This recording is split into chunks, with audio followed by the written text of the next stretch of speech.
G'day folks, it's Phil from 15-Minute Guitar Practice here. Today we're talking about those chords you never bothered learning. I'm talking about chords with their root on the 4th string. Now, why don't you know these?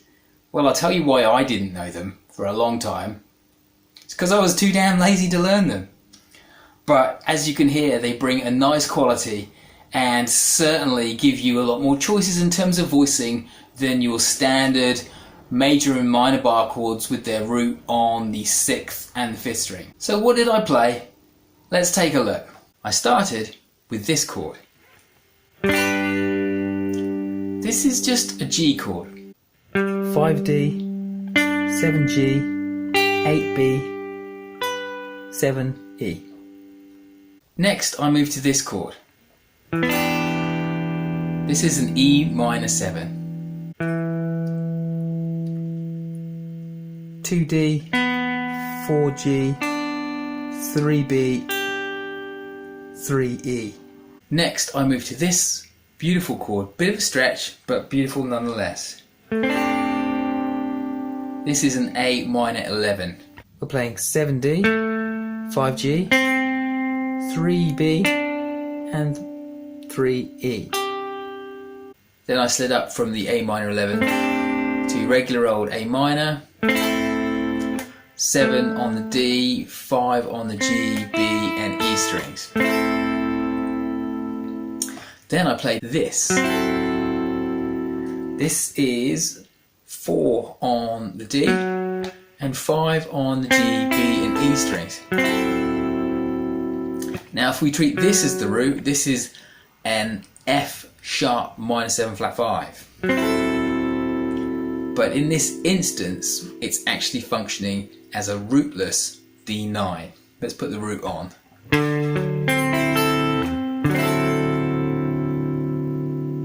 Okay, so what's interesting is that when we start working with these shapes, we start to make connections between other chords and other shapes that we know previously. Okay, so this is an F sharp minor 7 flat 5. Okay, and putting this D root in here makes it a D9, a rootless D9. So if I'm playing that, you could refer to it as either F sharp minor 7 flat 5 or D9. Okay, so how does that help you? What connection can we make? Well, let's say we're playing a blues and we're in the key of A and we're playing A7 for the 1 chord and we're going from the 5 chord. Instead of playing D9 back to the A, well, we can substitute that D9 for this F sharp minor 7 flat 5 because there's only one note in it, right? You might want to play it somewhere else. You might go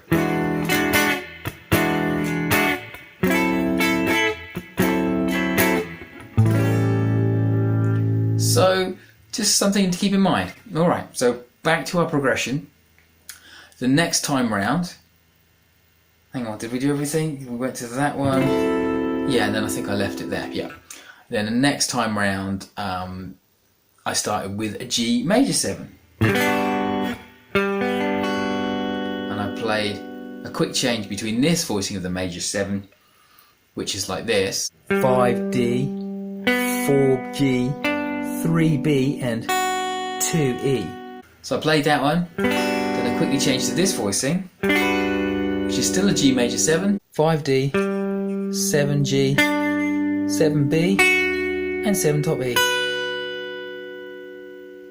So I went from here. Now, this chord. This is another one of those rootless chords, because officially this is a D6-9 if we're treating this note as the root note. And we're spelling it 12D, 11G, 12B and 12E. It's a rootless G major 13 because we've left that note out. So again, in an instance where you wanted to play a D6-9, you could substitute that, swap it out for a G major 13 if you wanted to. I can't think of a context that I would make that connection myself. Unlike the blues example that I gave you earlier. But there you go. So that's a G major 13, but without its root. So I went from here to this chord here. Now this is a regular E minor, but it's a rootless E minor. Okay, you probably recognise it if I put my bar here. You'd recognise it as a regular root 5 minor type bar chord. But I didn't play that root. I just played this. So I was playing 9D, 9 on G, 8 on the B, and 7 on top E. So this, with its root, is an E minor chord. But without it, you could refer to it as an E minor over B. E minor triad with a B note in the bass. Then we went here. There's that regular old A minor, okay? 7 on D, and then 5 on G, B, and E. Now, you would make the connection between this and a regular root 6 minor bar chord shape. Just I'm not playing strings 5 or 6. Starting from there. Okay, so we went. There's